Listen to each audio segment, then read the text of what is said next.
Hello friends, આજકાલ દરેક ઘરમાં એક પ્રોબ્લેમ હોય છે વિટામિન B12નો. એ મેળવવા માટે આપણે જો વેજીટેરિયન હોય તો દૂધમાંથી મળે, અને નોન વેજીટેરિયન્સ લોકો હોય તો માંસ, મચ્છી ને સી ફૂડ્સ ને એમાંથી મળે. તો ઓપ્શન રહ્યું ઓનલી દૂધ. દૂધ બી આપ જાણો જ છો કેવી ગુણવત્તાનું હવે આવે છે.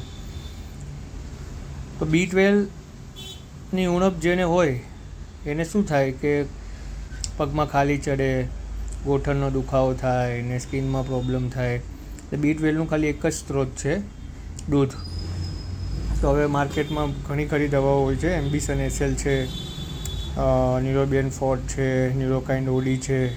તમારી આસપાસના ડૉક્ટર હોય એની પાસે એકવાર ચેકઅપ કરાવી લો અને B12 ચાલુ કરી દો, જેથી હેલ્ધી રહો.